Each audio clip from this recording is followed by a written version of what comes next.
Donc, une autre fonctionnalité très puissante de Lightroom, c'est d'être capable de classer ou organiser des photos automatiquement selon multiples critères. Donc, on a parlé en classe là, des drapeaux, des couleurs, toutes ces choses-là, les étoiles. Donc, il est possible de automatiquement amener à une place les photos qui répondent à ces critères-là, en plus de plein d'autres informations que vous allez voir dans cette vidéo. Donc, pour créer ça, on descend ici dans les collections. On va cliquer le plus, mais plutôt que cliquer Create Collection, on va Create Smart Collection. Donc, Create Smart Collection, on peut le nommer. Donc, moi, je vais appeler ça Ajustement à faire. Puis vous allez comprendre dans une petite seconde. Donc, encore une fois, possible de l'intégrer dans un collection set. Donc là, la logique, ça serait de peut-être mettre cette collection-là dans un collection set qui appartient peut-être à un client. Donc, toutes les collections intelligents, smart collection par rapport à un client pourraient être à une place. Dans ce cas-ci, je ne le mettrai pas. OK? Donc, ajustement à faire. Donc là, je pourrais dire que toutes les photos, par exemple, qui ont 5 étoiles, que dans mon système veut dire un choix que j'ai fait, une photo que je trouvais bonne, que j'ai présentée par la suite à mon client.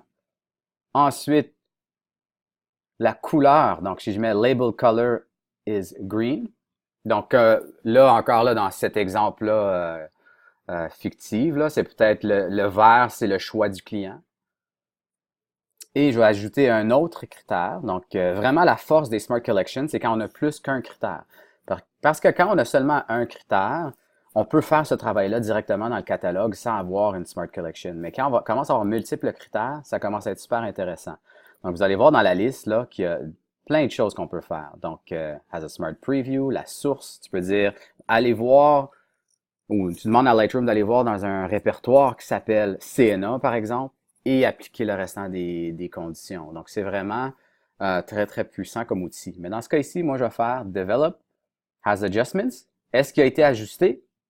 Je peux dire oui ou non.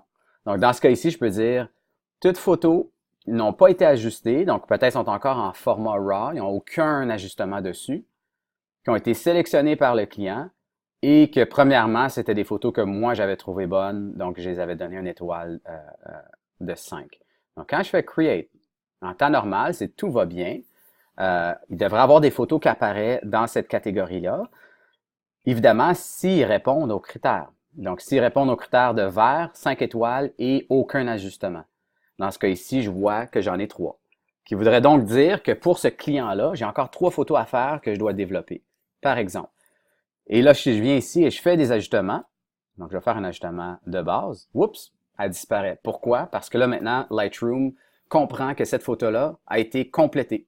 Donc, plus nécessaire de compléter le développement au niveau de cette image-là. Elle a disparu de ma Smart Collection. Donc, c'est à vous de voir si c'est quelque chose que vous voulez faire comme ça, mais de aussi comprendre la puissance d'un Smart Collection dans Lightroom. Donc, voilà.